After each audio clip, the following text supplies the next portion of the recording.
Hello everyone, Shri IAS academy में आपका स्वागत है। जैसा कि आप जानते हैं कि श्री आईएएस एकेडमी ने लेट्स क्रैक नाम की सीरीज की शुरुआत की है, जिसके अंतर्गत ये हमारी सीसेट की लेट्स क्रैक सीरीज है, जिसका ये हमारा डे 18 है। ऑलरेडी हमारे डे 17 आ चुके हैं, तो चलिए शुरू करते हैं। जैसा कि आप देख रहे हैं, ये हमारा सीसेट लेट्स क्रैक सीरीज का डे 18 है। टॉपिक नंबर पजल्स, जिसका आज ये हमारा लास्ट पार्ट है।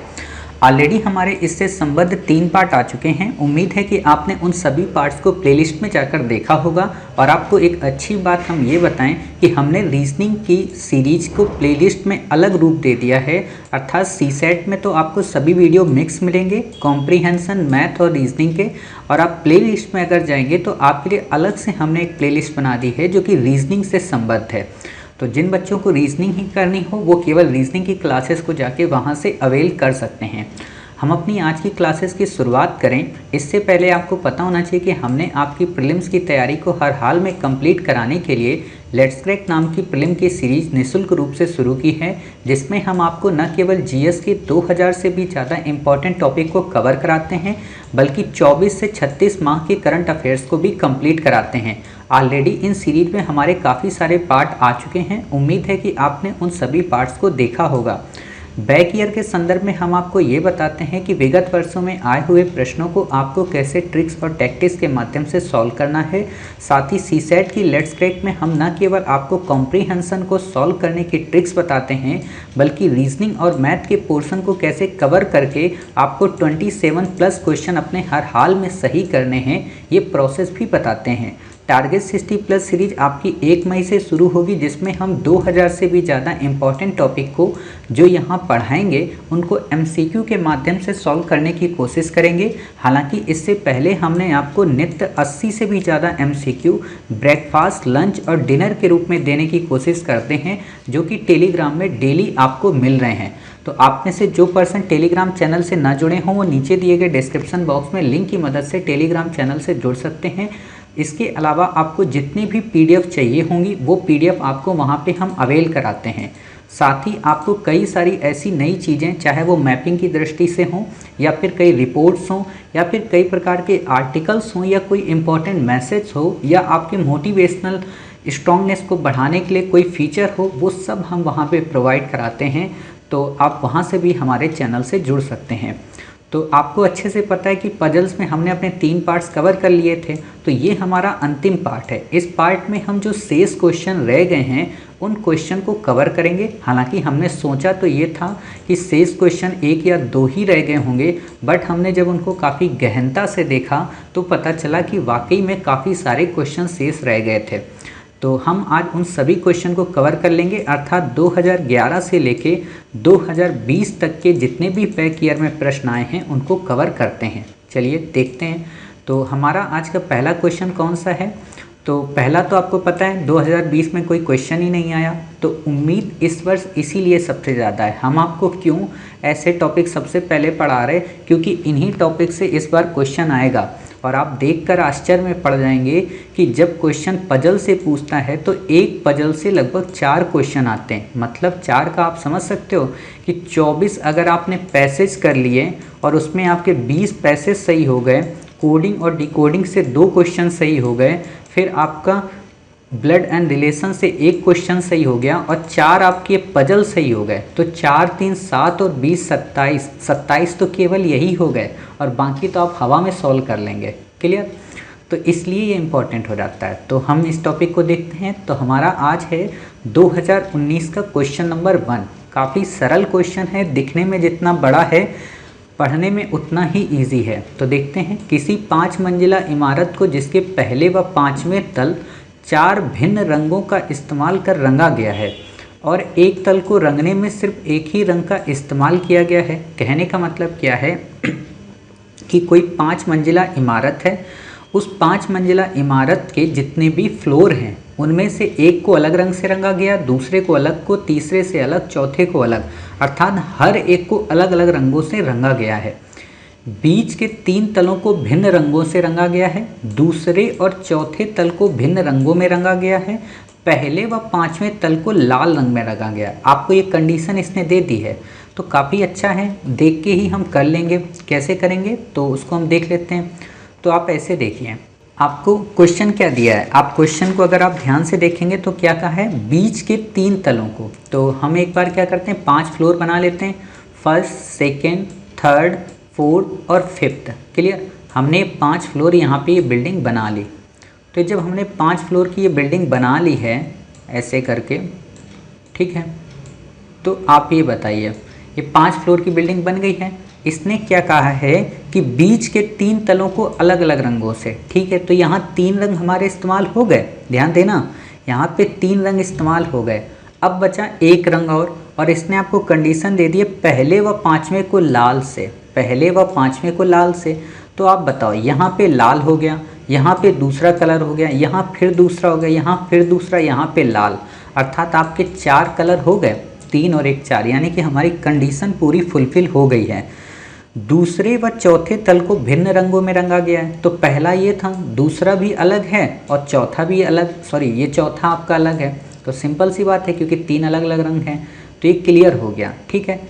अब आपसे क्वेश्चन क्या पूछा है, क्वेश्चन कुछ भी नहीं पूछा है, क्वेश्चन आपसे ये पूछा है कि ये सुनिश्चित करने के लिए कोई भी 2 क्रमागत तल भिन्न रंगों के हैं, क्या आपको करना पड़ेगा। मतलब इसका कहने का मतलब ये है कि आप ये चेक करके बताइए कि ये जो दोनों तल हैं या फिर ये जो दोनों तल हैं या फिर ये जो दोनों तल हैं, इनमें जो कलर यूज किया गया है वो अलग अलग यूज किया गया। तो इसके लिए आपको कौन सा ऑप्शन पर्याप्त है, क्या केवल कथन 2 पर्याप्त है। केवल कथन 2 पर्याप्त का मतलब क्या है कि 2 में क्या कहा गया, दूसरे व चौथे तल को भिन्न रंगों से रंगा गया है, दूसरे व चौथे को। तो आप बताइए, क्या दूसरा और चौथा क्रमागत है, नहीं है, क्रमागत क्या है, दूसरा और तीसरा। तो आपका ऑप्शन ये तो सही नहीं होगा, ठीक है।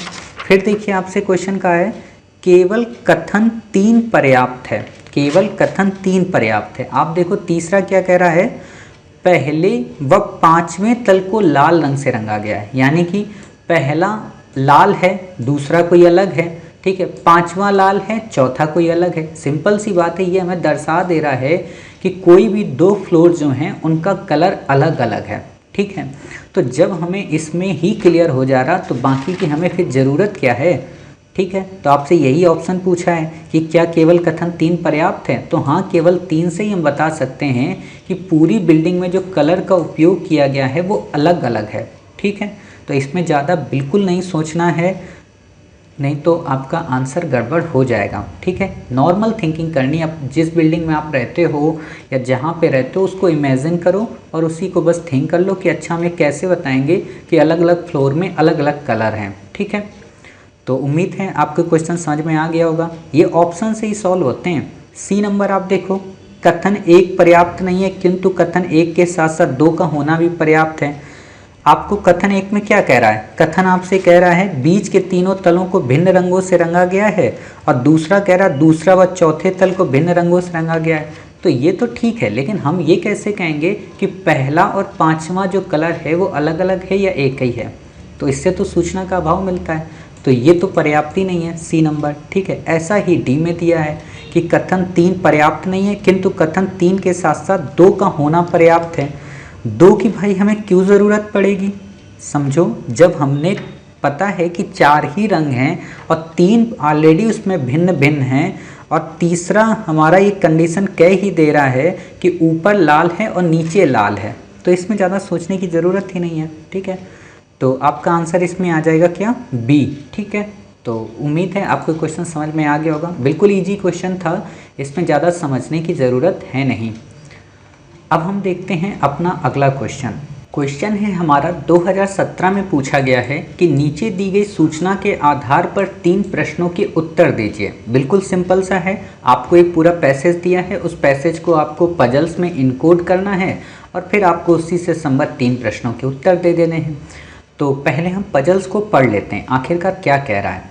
व्याख्याता मतलब लेक्चरर ABCDEF और G विभिन्न शहर हैदराबाद, दिल्ली, शिलोंग, कानपुर, चेन्नई, मुंबई एवं श्रीनगर, जरूरी नहीं है कि ये सब इसी क्रम में रहते हों, कि एक सम्मेलन में शामिल हुए। इनमें से प्रत्येक व्याख्याता अलग अलग विषय, मतलब कोई इकोनॉमी पढ़ाता है, कोई वाणिज्य पढ़ाता है, कोई इतिहास पढ़ाता है, कोई समाजशास्त्र पढ़ाता है, कोई भूगोल, कोई गणित और कोई सांख्यिकी। जरूरी नहीं है कि ये भी क्रम में हो, ठीक है। इसके साथ ही और भी कंडीशन दी गई हैं कि कानपुर का जो व्याख्याता है वो भूगोल में विशेषज्ञ है, व्याख्याता जो डी है वो शिलोंग का है, व्याख्याता जो सी है वो दिल्ली का है और समाजशास्त्र में विशेषज्ञ है, ठीक है। व्याख्याता बी ना तो इतिहास में और ना ही गणित में विशेषज्ञ है। व्याख्याता ए जो अर्थशास्त्र में विशेषज्ञ है, हैदराबाद का नहीं है। व्याख्याता एफ जो वाणिज्य में विशेषज्ञ है, श्रीनगर का है। व्याख्याता जी जो सांख्यिकी में विशेषज्ञ है, चेन्नई का है। तो इतनी सारी कंडीशन को पहले हम फुलफ़िल कर लेते हैं, ठीक है। कंडीशन फुलफ़िल करें इससे पहले आपको कुछ चीज़ें पता हो जाएं कि आखिरकार इसमें जो बॉक्स बनेंगे कितने बनेंगे। तो एक तो लोगों की संख्या है व्याख्याता की, ठीक। दूसरा शहर हैं, 2 हो गए। तीसरा आपको यहाँ पे क्या मिलेगा, उनके विषय मिल गएंगे, ठीक है। चौथा आपको यहाँ पे क्या मिलेगा, 3 बातें आपको ये मिल गई, ठीक है। चौथा आपको यहाँ पे कुछ मिलेगा क्या, बिल्कुल भी कुछ भी आपको यहाँ पे चौथा नहीं मिल रहा है। तो इसमें टोटल आपके बॉक्स कितने बनेंगे, इसमें टोटल बॉक्स बनेंगे 3, ठीक है। 3 बॉक्स बनेंगे और 3 बॉक्स के आधार पर हम इस प्रश्न के उत्तर को सॉल्व करेंगे। तो देखते हैं आखिरकार वो 3 बॉक्स हमें कैसे बनाने हैं। तो हम चलते हैं ब्लैंक में, हाँ ठीक। चलिए यहाँ पे हम 3 बॉक्स बनाते हैं पहले। तो हमने एक ये बॉक्स बनाया, ठीक है। आज हम थोड़ा सही से बनाएंगे क्योंकि प्रीवियस में कुछ गलतियाँ हो गई थी, तो हमने यहाँ पे 3 बॉक्स बनाए, ठीक। तो एक हम कितने लोग हैं इसमें, ABCDEFG यानी कि 3 6 7 लोग, ठीक। तो 7 हम बॉक्स बनाते हैं। ये हो गया हमारा 2, ये हो गया 3, ठीक है। ये हो गया 4। आपको नहीं पेंसिल पटरी से स्केल से बनाना है, ठीक है। आपको ऐसे हाथ से बनाना है, मैंने आपको बस समझाने के लिए कर रहा हूँ क्योंकि मेरे पास स्पेस यहाँ पे कम है। 3 2 5, एक 6, ठीक है, और एक ये 7। ये 7 हमारी ये लाइनें बन गई। चलिए इतनी सारी चीज़ें आपको पता हैं। चलिए अब हम यहाँ पे क्या करते हैं, अब एक एक को मेंशन करेंगे। आप क्या करिए, पहले व्यक्तियों को यहाँ पे क्रम कर लीजिए, ठीक है। ए दिया था, बी दिया था, सी दिया था, डी दिया था, ई दिया था, एफ दिया था और यहाँ पे क्या जी दिया था। क्लियर। जी को थोड़ा और अच्छा बनाएं। तो यहाँ पे हमने बनाया, सॉरी यहाँ पे हमने जी बनाया, ठीक। तो ये इतना बन गया। अब हमें सिटी को बताना है। यहाँ पे देखो देखो यहाँ पे सिटी आएगा, ठीक है। यहाँ पे इनके सब्जेक्ट आएंगे, क्लियर। और यहाँ पे पर्सन आएंगे, ठीक। तो अब हम क्या करते हैं, इनके जो भी बातें दी हैं पहले उनको इनपुट कर लो, फिर एनालिसिस करो। और एक बात आपको बता दें कि सारी बातें पैसेज में दी होंगी और उसी से आपको आंसर पूछेगा। नहीं दी होंगी तो समझना कि उस पर आपसे क्वेश्चन नहीं पूछ रहा है, ठीक है। तो यानी कि ज़रूरी नहीं है कि आपकी पूरी फुलफिल वाली कंडीशन पूरी फुलफिल ही हो, ठीक। तो देखते हैं आपसे क्या कह रहा है कि जो एक सम्मेलन में शामिल हुए इसमें से प्रत्येक ऐसे हैं, इसके साथ ही कानपुर का व्याख्याता भूगोल में विशेषज्ञ है। क्या आपको पता है कि इसमें कानपुर का कौन होगा जो सब्जेक्ट लिखते हैं, नहीं पता है, नहीं लिखेंगे। व्याख्याता जो डी है वो शिलोंग का है, तो यहाँ पे हम क्या करेंगे, सिटी भर देंगे। सिटी क्या भर दी हमने यहाँ पे, शिलोंग। क्लियर। अब ये ध्यान देना, हमने यहाँ शिलोंग भर दिया। चलो शिलोंग हमने लिख दिया, ठीक। व्याख्याता सी जो दिल्ली का है, सी है यहाँ पे, हमने यहाँ पे दिल्ली भर दिया। जितना मिलता जाए उतना भरते जाओ पहले, ठीक। समाजशास्त्र विशेषज्ञ यानी कि ये सोशलॉजी पढ़ाता है, ठीक। तो हमने यहाँ पे इसको सोशलॉजी ऐसे भर दिया। क्लियर। फिर आपसे क्या कह रहा है, व्याख्याता बी ना तो इतिहास और ना ही गणित। ये जो बी है ना, ये नो हिस्ट्री है, ठीक है, और नो क्या है बताइए, मैथ। समझ गए, यानी कि और कोई सब्जेक्ट पढ़ाएगा। देखते हैं और क्या पढ़ाएगा, खैर अभी कुछ नहीं करना है। व्याख्याता ए जो अर्थशास्त्र में विशेषज्ञ है, ये क्या पढ़ाता है, इकोनॉमी। अब आप बताओ, ये इकोनॉमी पढ़ाता है, ये हिस्ट्री मैथ हो नहीं सकता, ठीक है। और ये सोशलॉजी है, तो इन 4 में कोई हिस्ट्री मैथ होगा। ध्यान देना, इन 4 में कोई हिस्ट्री मैथ होगा, बट हमें नहीं पता। फिर भी हम आगे देखते हैं। एक बात और यहाँ पे देखो क्या दिया है, विशेषज्ञ हैदराबाद का नहीं है, मतलब ये नो हैदराबाद। इसको थोड़ा और वो करें, नो हैदराबाद। क्लियर। थोड़ी इसकी इंक हम और डार्क करते हैं पहले, हाँ ये नो हैदराबाद है, ठीक है। अब ये नो हैदराबाद है, इसको यहाँ पे इकोनॉमी कर लो ताकि आपको दिक्कत ना हो, ठीक। ये नो हैदराबाद है। फिर आपको क्या दिया, व्याख्याता एफ जो वाणिज्य विशेषज्ञ है, एफ यहाँ पे है, ये क्या है, कॉमर्स का है, तो इसको हम कॉमर्स भर देते हैं, ठीक। श्रीनगर का है, यहाँ पे हम श्रीनगर भर देते हैं, क्लियर। श्रीनगर कहाँ पे है बताइए, जम्मू कश्मीर में, ठीक है। तो ये श्रीनगर का है, इतना आपको क्लियर हुआ। व्याख्याता जी जो सांख्यिकी में विशेषज्ञ है, सांख्यिकी का मतलब स्टैटिक्स, ठीक है, स्टैटिक्स में विशेषज्ञ है व्याख्याता जी, ठीक, चेन्नई का है। अब आपको देखो पूरा ये भर गया हमारा। अब हम क्या करेंगे, अब इसी से एनालिसिस करेंगे। कैसे एनालिसिस करेंगे आप बताओ, हमने फिर से एक बार देखिए और तब आपका आंसर अच्छे से हो जाएगा।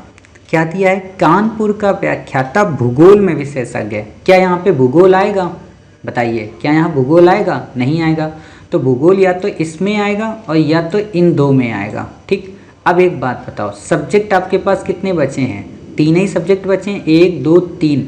हिस्ट्री और मैथ यहाँ पे आ नहीं सकती, तो क्या आएगा, जब 3 सब्जेक्ट बचे हैं आपका, हिस्ट्री मैथ और ज्योग्राफी, यहाँ पे हिस्ट्री मैथ आएगा नहीं तो ज्योग्राफी आएगा, सिंपल सी बात है। इतना आपको क्लियर हो गया। अब जब ज्योग्राफी आएगा तो आपको क्या दिया है, कानपुर का व्याख्याता है, तो यहाँ पे क्या आ जाएगी, सिटी अपने आप आ जाएगी कानपुर। इतनी बातें आपको क्लियर हुई, ठीक है। अब यहाँ पे ध्यान दो एक और चीज़, क्या कि 2 3 2 5 सिटी तो हमारी भर गई, बची कितनी, 2 सिटी। 2 सिटी में कौन सी सिटी बची हमारी, एक मुंबई बची है और एक हैदराबाद बची है।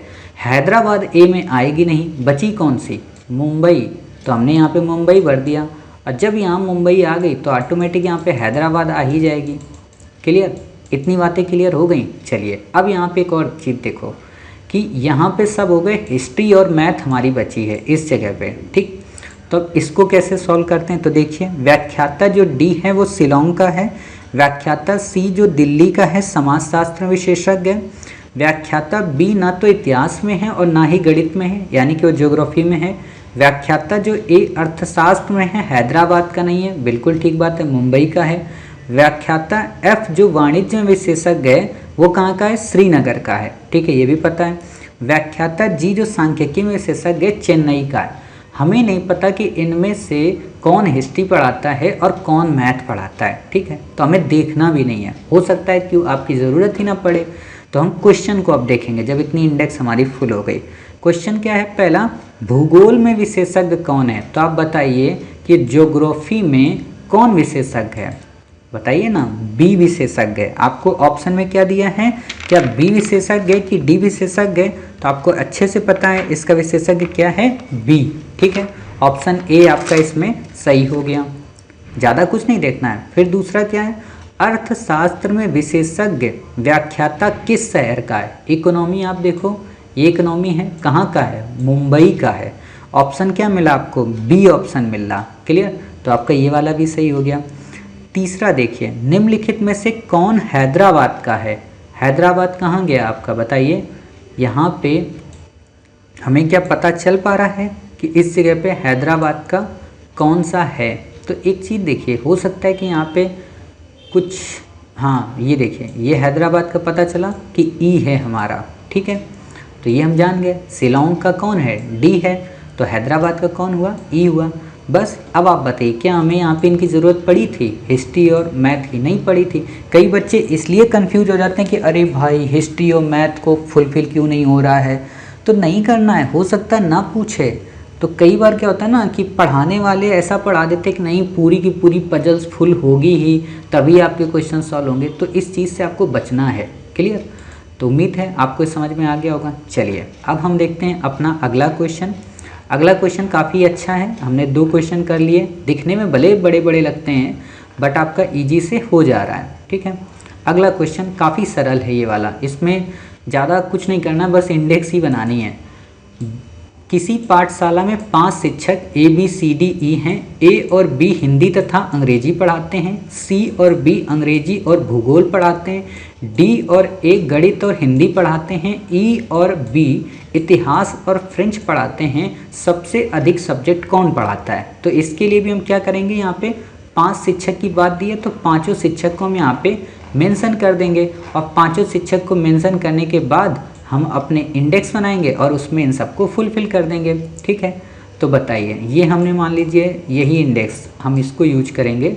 ठीक है, तो हम इसी इंडेक्स को यूज करेंगे और इसमें 5 को यूज करेंगे। लेकिन इससे पहले हम क्या करें, इसको और बढ़ा दें क्योंकि हमें और सब्जेक्ट भी तो ऐड करने हैं ना।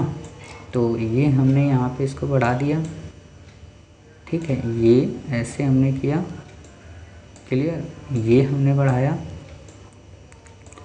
तो ये हमारे 4 3 हो गए, ये 4 हो गया, ये हमारा 5 हो गया। ठीक, हमारे पास कितने सब्जेक्ट उसने दिए हैं बताइए। हमको दिया है उसने हिंदी अंग्रेजी यानी कि 6 सब्जेक्ट दिए हैं। तो ये 3 हमारे हैं तो हमने एक यहाँ पे और कर दिया 4 और ये हमारे हो गए 6 सब्जेक्ट। क्लियर, तो 3 3 6 सब्जेक्ट आपको दे दिए। एक हमें और यहाँ पे बढ़ाना पड़ेगा क्योंकि हम उन सबका नाम तो लिखेंगे ना, तो यहाँ पे हम एक और ये बढ़ा देंगे। हमने कोशिश की कि इसको वेस्ट ना करें, लेकिन आप नया बनाएंगे, आप ऐसा नहीं करेंगे, इसी का यूज करें। ठीक है, तो देखते हैं क्या क्या करना है हमें। ए था, ठीक है, बी था, सी था, डी था और ई था। ये 5 अध्यापक हैं। ठीक है, इनको अलग अलग सब्जेक्ट पढ़ाने। तो हम क्या करते हैं, सब्जेक्ट यहाँ पे लिख लेते हैं। सब्जेक्ट हमने यहाँ पे लिखा क्या, हिंदी। ठीक है, दूसरा क्या है, इंग्लिश। तीसरा जियोग्राफी। ठीक, चौथा आपका क्या दिया है, मैथ। पांचवा आपका हिस्ट्री। देखिए आपको हिंदी में लिखना है, मैं इसलिए इंग्लिश में लिख रहा हूँ क्योंकि हिंदी में कर्सर से हम लिख नहीं सकते। ठीक है, फ्रेंच। क्लियर, खैर आप हिंदी में लिखें इंग्लिश में लिखें, आपका आंसर तो आएगा ही। तो इतना आपने लिख लिया।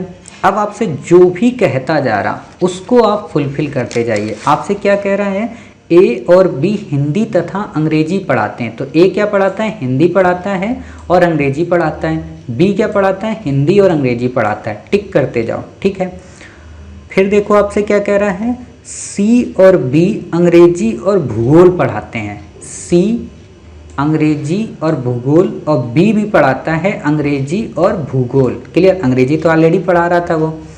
डी और ए गणित और हिंदी पढ़ाते हैं। मतलब डी क्या पढ़ाता है, गणित और हिंदी। हिंदी ये है और गणित ये है। ए भी क्या पढ़ाता है, गणित और हिंदी। तो हिंदी तो ऑलरेडी वो पढ़ा रहा था, गणित भी पढ़ाने लगा। ध्यान देना। फिर देखो आगे क्या कह रहा है, ई और बी इतिहास और फ्रेंच पढ़ाते हैं। ई क्या पढ़ाता है, इतिहास और फ्रेंच पढ़ाता है। बी भी क्या पढ़ाता है, इतिहास और फ्रेंच पढ़ाता है। ठीक है, अब कुछ भी नहीं देखना है। आपसे क्वेश्चन पूछा कौन सबसे ज़्यादा विषय पढ़ाता है, तो आप बताइए। ए कितने विषय पढ़ा रहा, हिंदी पढ़ा रहा, इंग्लिश पढ़ा रहा, मैथ पढ़ा रहा, यानी कि टोटल 3 विषय पढ़ा रहा। बी कितने पढ़ा रहा, एक हिंदी पढ़ा रहा, इंग्लिश पढ़ा रहा, ज्योग्राफी पढ़ा रहा और हिस्ट्री पढ़ा रहा, फ्रेंच पढ़ा रहा, मतलब 5 विषय पढ़ा रहा। सी केवल 2 विषय, इंग्लिश और ज्योग्राफी। डी केवल हिंदी मैथ पढ़ा रहा है। ठीक है, ई क्या पढ़ा रहा है, हिस्ट्री और फ्रेंच, यानी कि ये 2 पढ़ा रहा, ये 2 पढ़ा रहा। सबसे ज़्यादा कौन पढ़ा रहा, बी। तो ज़्यादा सोचने की ज़रूरत ही नहीं है, आपका आंसर क्या आ गया, बी आ गया। ठीक है, तो उम्मीद है कि आपको ये समझ में आ गया होगा। चलिए अब हम अपना नेक्स्ट क्वेश्चन देखते हैं। नेक्स्ट क्वेश्चन काफ़ी अच्छा क्वेश्चन है, इसको भी हमें ऐसे ही करना है, ज़्यादा उसमें थिंकिंग वगैरह नहीं करनी है। तो देख लीजिए, मैंने भी वैसे ही बिल्कुल इंडेक्स बनाया है। ठीक है, अगला क्वेश्चन है 2017 में पूछा गया है, इसको भी देखते हैं। भौतिक विज्ञान, रसायन विज्ञान, गणित एवं जीव विज्ञान की 4 परीक्षाएं 4 क्रमिक दिवसों पर की जानी है। ठीक, किंतु आवश्यक नहीं है कि इसी क्रम में हो। मतलब फिजिक्स का पेपर होना है, केमिस्ट्री का पेपर होना है, मैथ का होना है और बायोलॉजी का होना है। बट ये श्योर नहीं है कि इन चारों के चारों जो पेपर हैं इनका शेड्यूल भी इसी टाइम पे है। समझ गए, भौतिक विज्ञान की जो परीक्षा है उस परीक्षा से पहले की गई, जिसे जीव विज्ञान के बाद किया गया। मतलब फिजिक्स का जो एग्ज़ाम हुआ है वो जीव विज्ञान के पहले हो गया है और जीव विज्ञान के बाद जिस एग्ज़ाम को किया गया उसके बाद। ठीक है, नहीं समझ में आया। मतलब भौतिक विज्ञान की परीक्षा उस परीक्षा से पहले की गई जिसे जीव विज्ञान के बाद किया गया, यानी कि सबसे पहले जीव विज्ञान किया होगा, फिर उसके बाद एक परीक्षा की होगी और उसके बाद फिजिक्स के एग्ज़ाम होगा। ठीक है, हालांकि इस पे हम 2 कंडीशन से पढ़ेंगे, इसको अभी दिखाते हैं आपको। रसायन विज्ञान की परीक्षाएं 2 परीक्षाएं किए जाने के ठीक बाद में की गई, जिसकी परीक्षा अंत में की गई। आपसे क्वेश्चन पूछा है कि किसकी परीक्षा अंत में की गई। सिंपल सा क्वेश्चन है, इसमें बस आपको अगर कंडीशन बनाना आता है तो आप इस क्वेश्चन को सॉल्व कर लेंगे। तो देखते हैं कैसे करना है। क्वेश्चन आपसे क्या पूछा है कि भौतिक विज्ञान, रसायन विज्ञान, गणित और जीव विज्ञान, यानी कि 4 सब्जेक्ट आपको इसने दिए हैं। फिर पूछा है कि आवश्यक नहीं है, क्रम में है। कंडीशन आप यहाँ पे 2 बनाइए। जब भी ऐसे क्वेश्चन देते हैं ना तो आपको 2 कंडीशन से इनको सॉल्व करना चाहिए। तो पहली कंडीशन आप बनाइए, क्या दिया है, भौतिक विज्ञान की परीक्षा उस परीक्षा से पहले की गई है जिसे जीव विज्ञान के बाद किया गया। सपोज करो आपको क्या कहा गया, भौतिक विज्ञान की परीक्षा उससे पहले की गई है जिसे जीव विज्ञान के बाद किया गया। मान लो जीव विज्ञान का ये पेपर है, ठीक है, समझ रहे हैं, जीव विज्ञान का पेपर है और इसके बाद क्या है, एक कोई परीक्षा है यहाँ पे, ठीक है, यहाँ पे कोई परीक्षा है, लेकिन इससे पहले क्या कर दिया गया, भौतिक विज्ञान का पेपर हो गया। मतलब भौतिक विज्ञान का पेपर जीव विज्ञान के पेपर और उसके मध्य वाले के बीच में हो गया, ठीक है। यहाँ पे रुक जाना थोड़ी देर के लिए। अब यही चीज़ यहाँ पे करो। दूसरी कंडीशन मान लो कि हो सकता है भौतिक विज्ञान का पहले हो गया हो और जीव विज्ञान का बाद में हुआ हो। 2 कंडीशन हमने मान लिया, कोई दिक्कत नहीं हमें। अब आगे आप देखो क्या कह रहा है, रसायन विज्ञान की परीक्षाएं 2 परीक्षाएं किए जाने के बाद, तो या तो भौतिक और जीव की हो गई है, इसमें भी भौतिक और जीव की हो गई, तो 2 परीक्षाओं के बाद रसायन की हुई। सिंपल सी बात है। अब आपको समझ में आ गया क्या कहना चाह रहा है। ये कहना चाह रहा है कि जो भौतिक विज्ञान की परीक्षा हुई है वो किसके बाद की है, मतलब रसायन और जीव विज्ञान के पहले, मतलब रसायन विज्ञान की से पहले भौतिक विज्ञान का एग्ज़ाम करा दिया गया था और जबकि जीव विज्ञान की पहले हो गई थी। ये आपको कहना चाह रहा। हालांकि हमें अगर नहीं भी पता होगा तो भी हमें दिमाग नहीं लगाना है, इतना बस सोचना है कि रसायन विज्ञान के पहले 2 परीक्षाएं हुई हैं, वो चाहे जीव विज्ञान की हुई हो चाहे भौतिक की हुई हो। मैथ का यहाँ पे क्या जिक्र आ रहा है, नहीं आ रहा। तो मैथ कब हुई होगी, इनसे लास्ट में हुई होगी, ठीक है। देखो आप चाहते तो क्वेश्चन को देखकर ही सॉल्व कर सकते हो कि मैथ को इसमें कहीं जिक्र ही नहीं कर रहा, जीव विज्ञान और भौतिक विज्ञान की चर्चा हो रही है और रसायन विज्ञान की भी चर्चा कर दी। तो यहाँ पे सिंपल सी बात है, सबसे लास्ट में किसकी हुई होगी, मैथ की। यही चीज़ यहाँ पे भी बन जाएगी, रसायन विज्ञान यहाँ आ जाएगी तो मैथ यहाँ आ जाएगी। कहने का मतलब निष्कर्ष ये निकलता है कि मैथ का जो एग्ज़ाम हुआ वो सबसे अंत में हुआ। फिर भी अगर आपके मन में डाउट है तो अब आप क्या कर सकते हैं, आप कर ये सकते हैं कि ऑप्शन देखिए, ऑप्शन क्या कह रहा है। ऑप्शन में आपको रसायन विज्ञान की परीक्षाएं 2 परीक्षाओं के बाद कह रहा है, तो ज़रूरी तो है नहीं कि रसायन विज्ञान लास्ट में होगी, तो ये ऑप्शन कट जाएगा। जीव विज्ञान को देखिए, वो कहा है या तो पहले हुई है या तो उसके बाद हुई है, यानी कि सबसे लास्ट में तो नहीं हुई है, तो जीव विज्ञान भी नहीं है। भौतिक विज्ञान आपको पता है कि वो बीच में या हो सकती है या तो सबसे पहले हो सकती है, तो बचता कौन है, केवल मैथ बचती है, ठीक है। तो इस तरीके से इस क्वेश्चन को भी आप काफ़ी आसानी से सॉल्व कर सकते हैं। चलिए ये क्वेश्चन हमारा हो गया कंडीशन से। अब हमारा अगला क्वेश्चन आता है, ये भी काफ़ी अच्छा क्वेश्चन है। 6 स्त्रियों 2017 में पूछा गया। देखो 2017 में ना पजल्स पे बहुत क्वेश्चन आए हैं और 2018 में डीआई पे बहुत ज़्यादा क्वेश्चन आए हैं। और दुख की बात यह है कि 2019 और 2020 में ना तो डीआई पे क्वेश्चन आए और ना ही पजल्स पे आए। पजल्स पे एक ही क्वेश्चन पूछा गया, वो भी काफ़ी ईजी। तो अब ये उम्मीद है कि 2021 के प्रीलिम में आपसे पजल से और डीआई से दोनों से क्वेश्चन पूछेगा, ठीक है। तो इसलिए आपको इस कॉन्सेप्ट को या इस टॉपिक को काफ़ी अच्छे से पढ़ना चाहिए। और डीआई भी जब हम आपको पढ़ाएंगे, यानी कि डाटा इंटरप्रिटेशन, वो तो बहुत ही सरल है, उसको तो देख के ही आप सॉल्व कर दिया करोगे, ठीक है। तो देखते हैं खैर अभी इस क्वेश्चन को। 6 स्त्रियों के एक समूह में 4 टेनिस की खिलाड़ी हैं, 4 समाजशास्त्र में स्नातकोत्तर हैं, मतलब पीजी हैं, पोस्ट ग्रेजुएट हैं। स्नातकोत्तर ना पढ़ के हम पीजी ही पढ़ेंगे, ठीक है, नहीं तो कंफ्यूज हो जाते हैं बच्चे। एक वाणिज्य में पीजी है और 3 बैंक कर्मचारी हैं। विमला और कमला बैंक कर्मचारी हैं, जबकि अमला और कोमला बेरोजगार हैं। कोमला और निर्मला टेनिस की खिलाड़ियों में से एक हैं। अमला, कमला, कोमला और निर्मला समाजशास्त्र में पीजी हैं, जिनमें से 2 बैंक कर्मचारी हैं।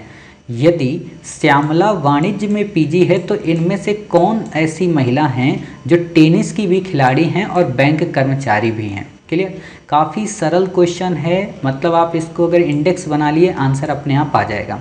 ठीक है, तो आप एक बात बताइए, सबसे पहले इस क्वेश्चन को हम देखें, उसमें हमें पहले ये पता होना चाहिए कि इसमें हमारी इंडेक्स बनेगी कैसे।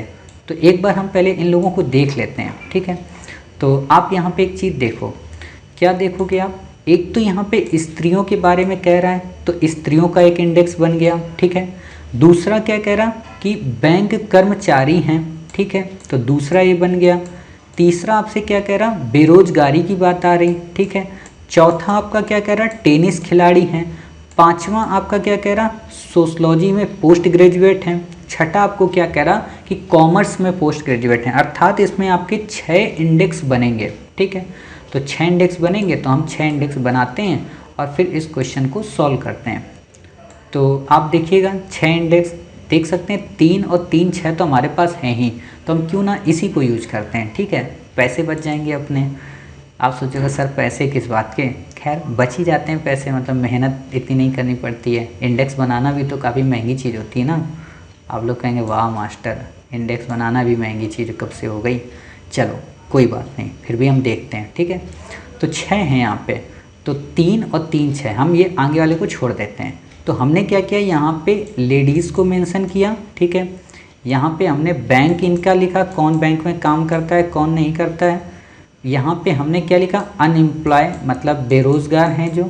ठीक है, यहाँ पे हमने क्या लिखा, टेनिस खिलाड़ी। क्लियर, देखो आप ये समझ जाया करो, बाकी कुछ भाषाएं वैसी भी होती है ना जो समझनी चाहिए। सोशलॉजी, ठीक है, क्योंकि आपके पास तो बढ़िया सा पेन होगा, यहाँ तो पेन है नहीं। कॉमर्स, ठीक है, चलिए इतनी चीज़ें पता हैं आपको, तो आपको पता चला ये बेरोजगार की बात है, टेनिस की बात है, ये सोशलॉजी में पीजी है और ये कॉमर्स में पीजी, ये लेडीज़ें हैं। लेडीज़ों का नाम लिख दो, बिमला, ये बिमला जी हैं। क्लियर, ये कमला जी हैं। ठीक है, कमला जी। फिर हैं अमला जी, कितने अच्छे नाम है, देखो ये पक्का कहीं ना कहीं से सहेली रही होंगी एक दूसरे की। ठीक है, अमला जी। फिर ये क्या है, कोमला जी। देखो कोमला और कमला में कंफ्यूज मत होना, ये कोमला जी हैं। और फिर है निर्मला जी, निर्मला जी तो अपनी ही है, निर्मला सीतारमण जी। ठीक है, फिर क्या है, श्यामला, श्यामला SH होगा। ठीक है, तो ये श्यामला, चलिए हमने मान लिया। ठीक, अब जो भी आपसे इसने कहा है एक एक इन्फॉर्मेशन इसमें फुलफिल करते जाओ और आपका आंसर अपने आप आ जाएगा। तो देखो क्या कह रहा है, आपसे कह रहा है कि 6 स्त्रियों के समूह में 4 टेनिस की प्लेयर हैं, यानी कि 4 तो टेनिस की प्लेयर हैं, 4 समाजशास्त्र में पोस्टेड हैं। ठीक है, और 3 बैंक कर्मचारी हैं। क्लियर, फिर आपसे कह रहा है बिमला और कमला बैंक कर्मचारी हैं। बिमला है बैंक कर्मचारी और कमला है बैंक कर्मचारी। टिक कर दो। अभी आपने हिंदी वाला किया ना, कौन कौन से सब्जेक्ट कितना एक टीचर पढ़ाता है, तो बिल्कुल इसको वैसे ही करना है। ठीक, तो बिमला और कमला बैंक कर्मचारी हैं। दूसरा आप बताइए, जबकि अमला और कोमला बेरोजगार हैं, तो यानी कि अमला और कोमला बैंक कर्मचारी तो नहीं हुई। ठीक है, ये क्या हो गई, बेरोजगार, तो इनको बेरोजगार पे टिक कर दो और जहाँ पे वो नहीं है उसको कट कर दो। ठीक है, इससे आपको आसानी मिलती है कि वो बैंक कर्मचारी तो नहीं है। फिर आपको क्या दिया है, कोमला और निर्मला टेनिस की खिलाड़ी हैं। कोमला कहाँ है, कोमला ये हैं, ये टेनिस की खिलाड़ी हैं और निर्मला भी टेनिस की खिलाड़ी हैं। क्लियर, फिर आपसे पूछा है अमला, कमला, कोमला और निर्मला, यानी कि अमला कहाँ है, अमला ये हैं, ये क्या है, सब सोशलॉजी में पीजी हैं। तो अमला सोशलॉजी में पीजी हैं और कमला, कमला भी सोशलॉजी में पीजी हैं और कोमला और निर्मला, कोमला और निर्मला ये चारों के चारों सोशलॉजी में पीजी हैं। तो आपने देख लिया चारों सोशलॉजी के पीजी वाले आ गए, जिनमें से 2 बैंक कर्मचारी हैं। अब आप यहाँ पे एक चीज़ देखना, क्या कह रहा कि इनमें से 2 बैंक कर्मचारी हैं। तो एक तो हमें पता है कि बैंक कर्मचारी है, ठीक है, 2 हमें पता है इसमें बेरोजगार हैं। ठीक है, अब यहाँ पे मोटी बुद्धि लगाओ कि ये 4 लोगों की बात कर रहा है और कह रहा है इन 4 में जो ना वो 2 बैंक कर्मचारी हैं। तो पहली कंडीशन तो हमें पता है कि 2 तो भाई बेरोजगार हैं। और एक बैंक कर्मचारी थी ही, तो शेष कौन बची बैंक कर्मचारी? निर्मला। तभी तो 3 हमारे हो गए ये। ठीक है, चलिए फिर भी धैर्य रखिए। यदि श्यामला वाणिज्य में स्नातकोत्तर है, मतलब ये श्यामला वाणिज्य में पीजी है, तो इनमें से कौन टेनिस की खिलाड़ी और बैंक की कर्मचारी है? तो अब आप एक और कंडीशन से भी निर्मला को ही निकाल पाएंगे। टेनिस की खिलाड़ी निर्मला हैं क्या? तो बिल्कुल सही बात, टेनिस की खिलाड़ी भी हैं, सोशलॉजी में भी हैं और ये बैंक की कर्मचारी भी हैं। क्लियर? तो इस तरीके से आपका ये आंसर आ गया। इतना ही आपसे पूछा है तो आप इसमें आंसर दे देंगे कि निर्मला जी वास्तव में टेनिस की खिलाड़ी और बैंक की कर्मचारी दोनों हैं, अतः विकल्प हमारा सी सही है। ठीक है, उम्मीद है आपको ये क्वेश्चन काफ़ी अच्छे से समझ में आया होगा। अगर नहीं आया तो आप वीडियो को पॉज करें, फिर से आप इस वीडियो को एक बार देखें, आपको एक कॉन्सेप्ट समझ में आ जाएगा। क्लियर? चलिए अब हमारा अगला क्वेश्चन है। देखो ये भी 2017 में ही आया, मतलब हद हो गई थी 2017 में। क्या है? 6 लड़के ABCDE एवं F टांस का खेल खेलते हैं। देखिए भाई, मैं आपको यहाँ से फिर से एक बात बता दूं, क्वेश्चन को क्वेश्चन के हिसाब से पढ़िएगा। अब कुछ बच्चे ताश लेके 52 पत्ते खेलने मत लग जाना 6 के 6 दोस्तों के साथ में। ताश खेलना सबसे ख़राब चीज़ होती है। युधिष्ठिर साहब खेले थे, पांडव खेले थे, एक तरीके से आप समझ सकते हो, सब कुछ हार गए थे। जुआ इसी को बोलते हैं। ठीक है, लेकिन मुझे आज तक ही नहीं समझ में आया ये वाला जुआ और जो बालों में हो जाता है जुआ, उसमें डिफरेंस क्या है। ठीक है, खैर कोई बात नहीं। ABCDE एवं F ताश का खेल खेलते हैं। चलो भाई खेलते हैं। प्रत्येक के पास ताश के 10 पत्तों की एक गड्डी है। पता होना चाहिए कि ताश में 52 पत्ते होते हैं, लेकिन फिर भी ये 10-10 के पत्तों से खेल रहा है। F 2 पत्ते A से उधार लेता है और 5 पत्ते C को दे देता है। आगे C 3 पत्ते B को देता है, जबकि B 6 पत्ते D को देता है, जो एक पत्ता E की ओर बढ़ा देता है। अब D और E के पास ताश के जितने पत्ते हैं वे निम्नलिखित में से किस समूह के पास उपलब्ध ताश के पत्तों की संख्या के बराबर हैं? ABC, BCF, ABF, ACF। ठीक है, ऐसा क्वेश्चन जब भी आया करे ना, तो होता क्या कि कई सारे बच्चे क्या करते हैं, इस क्वेश्चन को ओरली सॉल्व करते हैं। यहाँ पे ऐसे 10-10 करके मान लिए और माइनस प्लस करते गए, बट वो काफ़ी ब्रॉड हो जाएगा और आपको अच्छे से समझा नहीं पाएगा। आप क्या किया करिए कि इस क्वेश्चन को भी पजल से ही सॉल्व करने की कोशिश किया करिए। ठीक है, तो हम ये मान लेते हैं कि हमारी इंडेक्स है। ठीक है, इसमें 6 लड़कों की बात की गई है, तो हम 6 लड़कों को यहाँ पे रख लेते हैं। कैसे रखेंगे? ऐसे समझो, हमने A, ठीक है, यहाँ पे हम 6 के 6 बच्चों को रखते हैं। ठीक है, A, B, C, D, E और F। ठीक है, आपको जो भी इसने कहा है वो कर दो। सबसे पहले इसने कहा है सबके पास 10-10 पत्ते हैं, 10-10 पत्तों की एक गड्डी है। हमने इन सबको 10-10 पत्ते दे दिए। अभी कुछ नहीं करना है इसमें, सबको 10-10 पत्ते दे दो। ठीक, अब जो भी ये कहे वो करते जाओ। क्या कह रहा है कि प्रत्येक के पास 10 पत्तों की गड्डी है। F जो है वो 2 पत्ते A से उधार लेता है। F जो है 2 पत्ते A से उधार लेगा। A से 2 लेगा तो A के पास कितने बचेंगे? 8। F के पास कितने हो जाएंगे? 12। ठीक है, ये ध्यान देना। फिर है और 5 पत्ते C को दे देता है। अब F 5 पत्ते C को दे देगा तो इसके पास कितने बचेंगे बताइए? 7 बचेंगे। और C के पास 5 आ जाएंगे तो कितने हो जाएंगे? 15। ठीक है, अब रुकना यहाँ पे, देखो यहाँ पे रुक जाना थोड़ी देर। आगे C 3 पत्ते B को दे देता है। अब C 3 पत्ते B को दे देगा तो कितने इसके पास बचेंगे? 12 बचेंगे। और B को जब 3 पत्ते देगा तो B के पास कितने हो जाएंगे? 13 हो जाएंगे। ठीक है, यहाँ पे इतना बस ध्यान दे रहे हो? चलिए कोई बात नहीं। जबकि B 6 पत्ते D को दे देता है। अब B क्या करेगा? 6 पत्ते D को दे देगा तो इसके पास कितने बचे? 7। D को दे दिया तो कितने हो गए? 16। ठीक है, कितनी आसानी से देखो सॉल्व हो रहा है। फिर क्या है? 6 पत्ते D को दे देता है, जो एक पत्ता E को दे देता है। D मतलब एक पत्ता E को दे दिया। E के पास कितने हो गए? 11। और इसके पास कितने बचे? 15। क्लियर, इसके पास 15 बचे।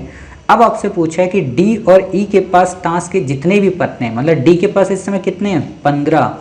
E के पास इस समय कितने हैं? 11। क्लियर, D और E के पास जितने पत्ते हैं वे निम्नलिखित में से किस समूह के बराबर है? मतलब 15 और प्लस 11, ये कितना हो गया बताइए? 26 हो गया। तो अब आपसे उसने जो ऑप्शन दिए उनके हिसाब से पूछा है किनके पास मिलाकर 26 हो जाते हैं। तो यहाँ पे इसको हम 8 कर लेते हैं क्योंकि 8 ही बचे थे। ठीक, पहला ऑप्शन है ए बी सी, यानी कि ए यानी कि 8, 7 और 12। आप जोड़ो, 8, 7, 12 कितने हो गए? 8, 7, 15 और 12 कितने हो गए? 27। क्या ये इसके बराबर हैं? तो नहीं है, कट हो गया।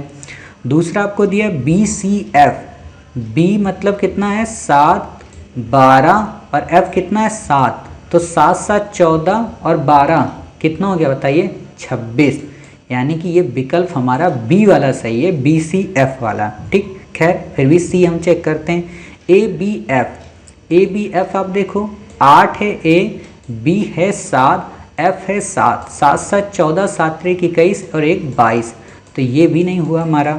डी क्या है? ए सी एफ, 8, ठीक, 12, 8, 20 और 7, 27। ये भी हमारा नहीं हुआ। यानी कि हमारा क्या हुआ? केवल बी ऑप्शन, जिसमें बी सी एफ आ रहा है, क्योंकि बी सी एफ हमारा मिलके बना क्या रहा है बताइए? 26। ठीक है, ऐसे आपको इस क्वेश्चन को सॉल्व करना है और काफ़ी आसानी से देखो हो गया। वरना आप लिखते 10 ये फिर ये, कंफ्यूज हो जाते। पजल्स के रूप में इसको सॉल्व किया करो। ठीक है, तो उम्मीद है आपके क्वेश्चन समझ में आ गया होगा। चलिए, ये क्वेश्चन हो गया। अब हम इसके बाद एक और क्वेश्चन देखते हैं जो कि काफ़ी सरल है और काफ़ी अच्छा क्वेश्चन है। ज़्यादा इसमें दिमाग नहीं लगाना है, बस देख के ही क्वेश्चन सॉल्व हो जाएगा।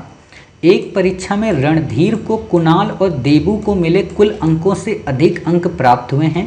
कुणाल एवं शंकर को मिले कुल अंक रणधीर के अंकों से अधिक हैं। सोनल को शंकर से अधिक अंक मिले हैं। नेहा को रणधीर से अधिक अंक मिले हैं।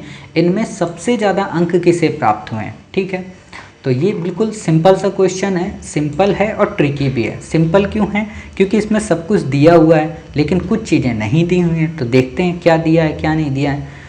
एक परीक्षा में रणधीर को कुणाल और देबू से मिले कुल अंकों से अधिक अंक प्राप्त हुए हैं। सिंपल सी बात है, जो रणधीर हैं उनको ज़्यादा अंक मिले हैं किससे? कुणाल और देबू के टोटल से। इतना आपको कंफर्म हुआ। दूसरा क्या है? कुणाल एवं शंकर को मिले कुल अंक रणधीर के अंकों से अधिक हैं। यानी कि कुणाल में अगर हम किसको जोड़ दें? शंकर को, ठीक, तो ये किससे? रणधीर से ज़्यादा हो जाते हैं। ध्यान दिए। फिर क्या है? सोनल को शंकर से अधिक अंक मिले हैं। मतलब जो ये शंकर है इससे ज़्यादा अंक किसको मिले हैं बताइए? सोनल को। तो सोनल जी को हमने आगे कर दिया और ये शंकर से ज़्यादा अंक प्राप्त किए हैं। नेहा को रणधीर से अधिक अंक मिले हैं। नेहा जी को रणधीर जी से ज़्यादा अंक मिले हैं। ठीक है, अब आपसे क्वेश्चन पूछा इनमें सबसे ज़्यादा अंक किसे प्राप्त हुए? ऑप्शन में आपको क्या क्या दिया है? रणधीर दिया है। तो क्या आपको लगता है रणधीर को सबसे ज़्यादा अंक मिले हैं? क्योंकि नेहा को मिले हैं, तो रणधीर तो गलत हो गया। नेहा को सबसे ज़्यादा मिले हैं, तो ठीक है, हमें मान तो सकते हैं नेहा को सबसे ज़्यादा मिले हैं, लेकिन नेहा रणधीर से ज़्यादा है, ना कि कुणाल और शंकर और कुणाल और सोनल से। ठीक है, तो ये भी आपका ऑप्शन गलत हो गया। सोनल को सबसे ज़्यादा मिले हैं। ठीक है, हम ये कैसे कह सकते हैं कि सोनल को सबसे ज़्यादा मिले हैं? हो सकता है कि सोनल के अंक कुणाल और किसके साथ में? शंकर से मिले अंकों से कम हो। शंकर से तो ज़्यादा हैं, लेकिन ज़रूरी थोड़ा ना कुणाल और शंकर से भी ज़्यादा हो। ठीक है, तो यानी कि यहाँ पे सिंपल सी बात है कि हमें आंकड़े नहीं दिए गए, यानी कि आंकड़ों में कमी है, अर्थात अपर्याप्त आंकड़े हैं।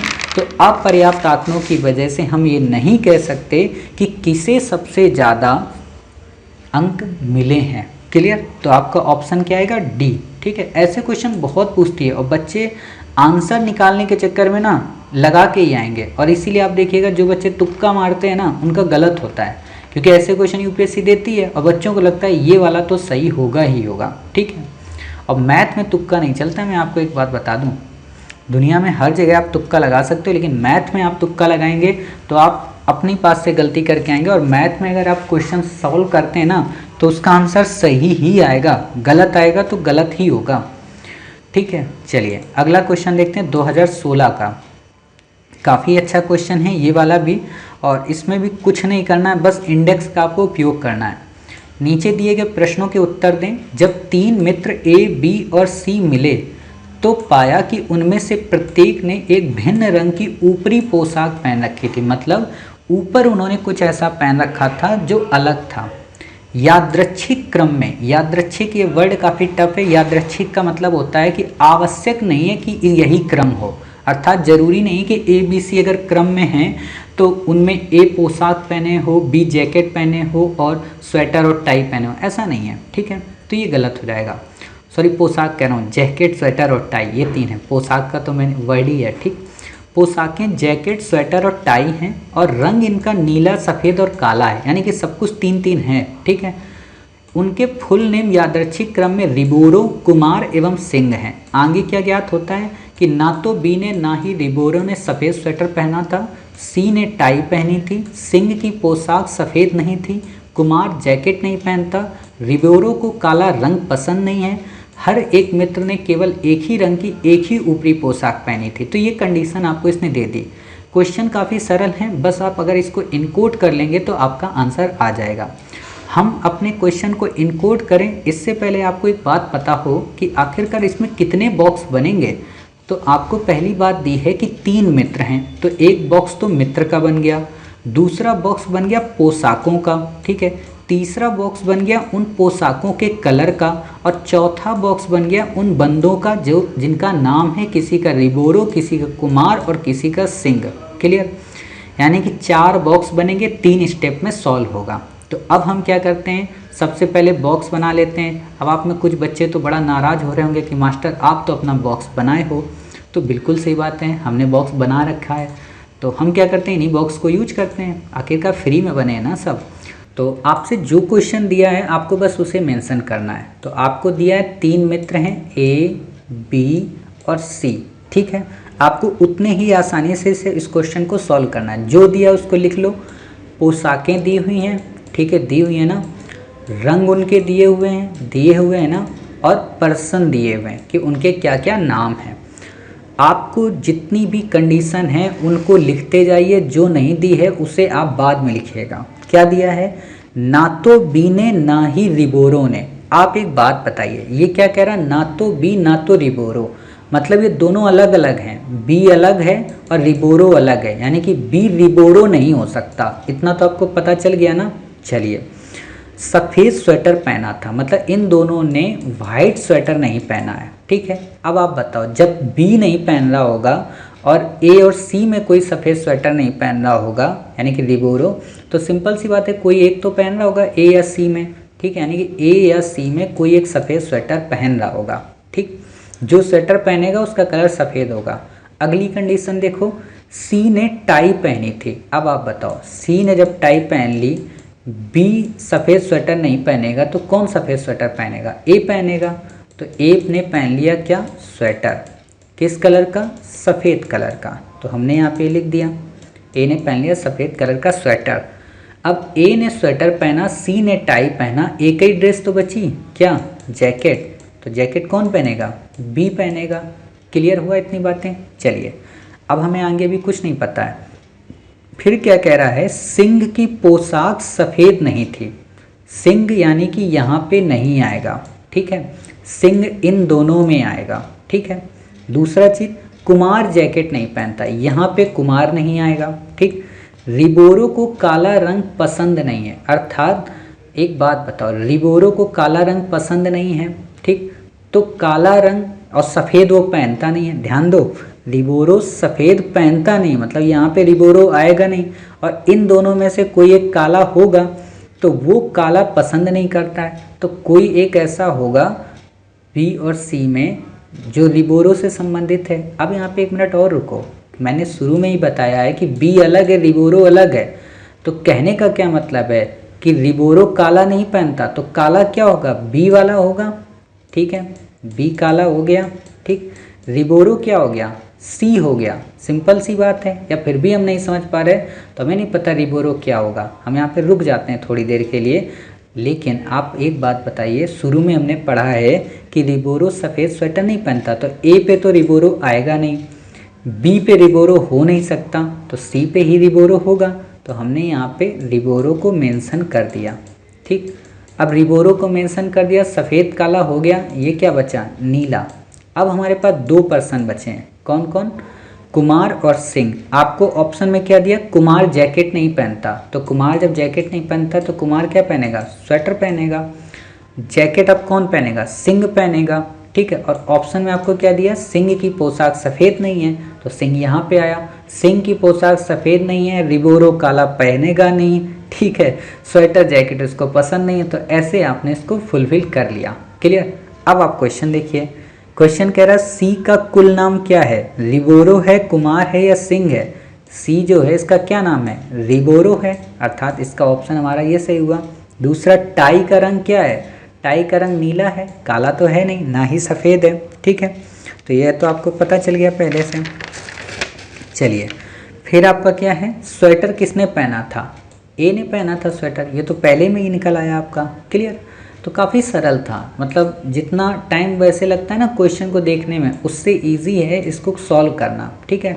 हो सकता है आपको एक बार में दो बार में ना समझ में आए, इसको बार बार पॉज करके देखिएगा वीडियो को, आपको समझ में आ जाएगा। और फिर भी ना आए तो आप इसको स्किप कर दीजिए और नेक्स्ट टाइम अगले दिन इसको फिर से एक बार देखिएगा, तब समझ में आएगा। क्योंकि मैथ एक ऐसी चीज़ होती है ना कि एक बार में सरल से सरल चीज़ नहीं आ पाती है, ठीक है। तो इसमें आप अपने लिए कमी मत मानिएगा, होता है सब में।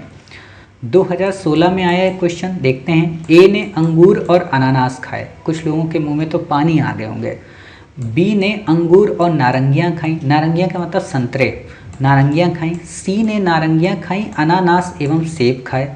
डी ने अंगूर सेब अनानास खाए। फल खाने के बाद बी और सी बीमार पड़ गए, हद हो गई, बताओ। उपयुक्त तथ्यों के आधार पर बीमारी का कारण किसे कहा जा सकता है, सेब को, अनानास को, अंगूर को और नारंगियों को, ठीक। तो इसको भी आप कैसे बनाएंगे, बिल्कुल वैसे ही जैसे हमने अभी पढ़ा था ना कि कौन कितने सब्जेक्ट पढ़ाता है, या अभी अमला कोमला को आपने पढ़ा था, क्योंकि इसमें काफ़ी ज़्यादा हैं तो तभी तो पता चल पाएगा। या ताश वाला आपने देखा होगा, ठीक। तो इसकी वैसे ही इंडेक्स बनेगी, तो हमने ऐसे मान लीजिए इंडेक्स बना ली, ठीक। कितने लोग हैं, 4 लोग हैं, तो हमने चारों को यहाँ पे मेंशन कर दिया, ए बी सी और ये डी, ठीक। सबका लिख दिया, अंगूर लिख दिया हमने, ठीक है। अनानास यहाँ पे लिख दिया, क्लियर। और नारंगियाँ हमने लिख दिया, ठीक। सेब लिख दिया।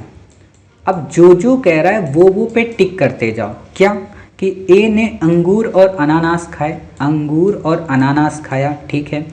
बी ने अंगूर और क्या, नारंगियाँ खाई, अंगूर और नारंगियाँ खाई। अनानास एवं सेब भी खाए।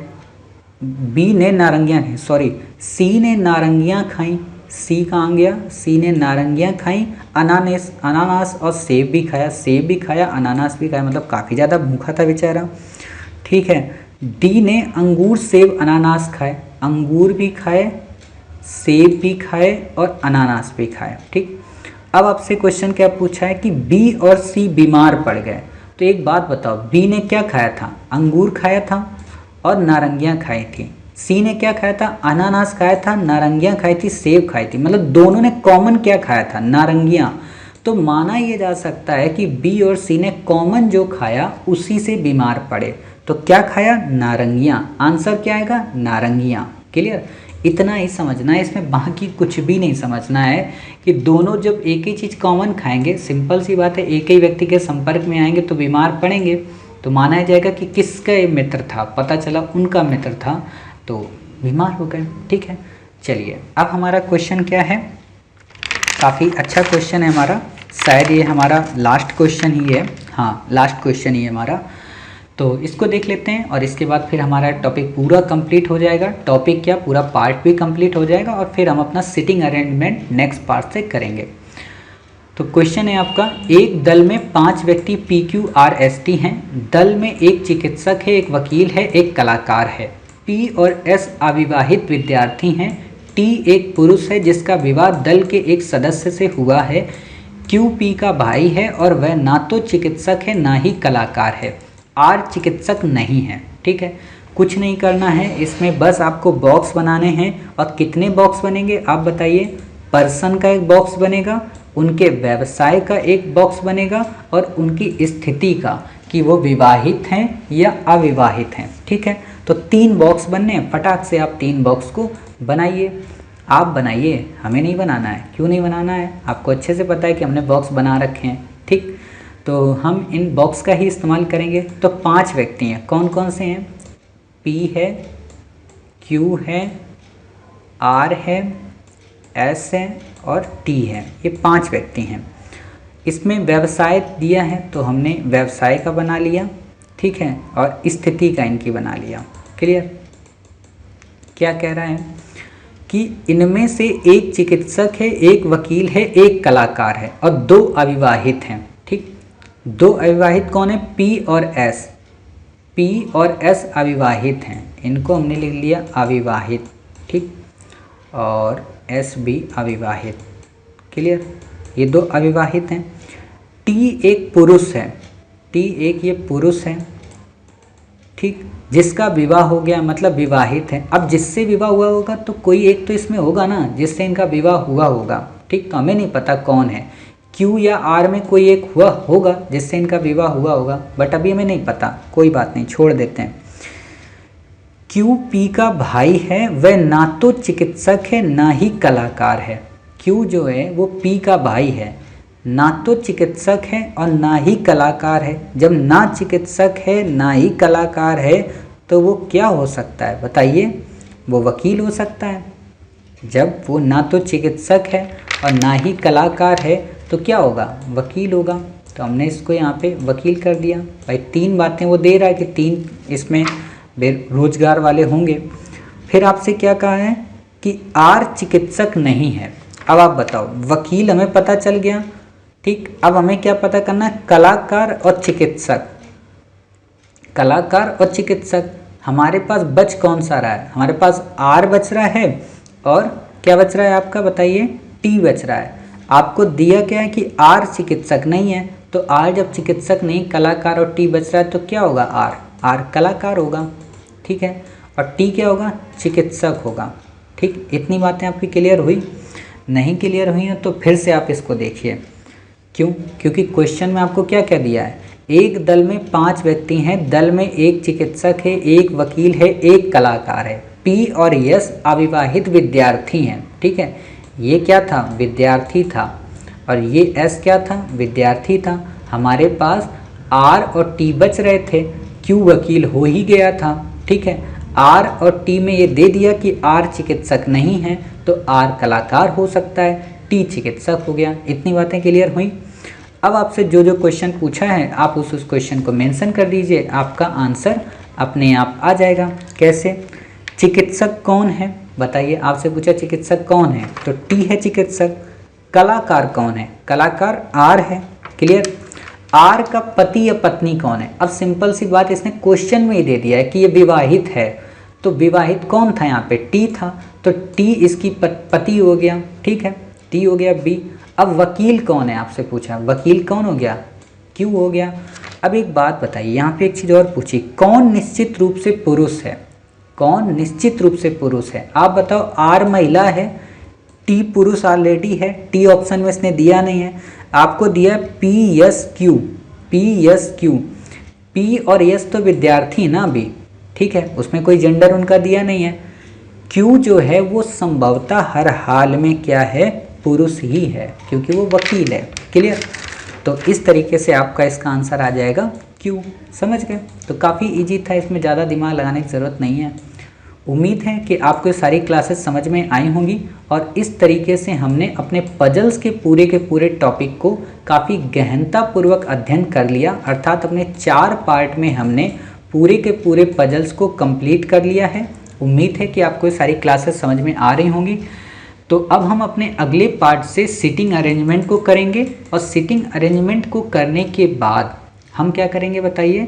डाटा इंटरप्रिटेशन को कवर करेंगे, और इसी से संबंध एक इसमें छोटा सा टॉपिक और आता है, उस टॉपिक को भी हम कर लेंगे, अरेंजमेंट से संबंधित है, तो उसको भी देख लेंगे। सिटिंग अरेंजमेंट के साथ ही है क्यू वाले क्वेश्चन, कि पंक्ति आधारित जो प्रश्न होते हैं ना, कि इसको यहाँ से यहाँ ऐसे बैठा दिया जाए। क्योंकि बात यह है कि पजल्स के 3 टाइप होते हैं, ठीक है, एक तो होता है सिटिंग अरेंजमेंट, दूसरा क्यू होता है, और तीसरा ये जो हम कर रहे थे।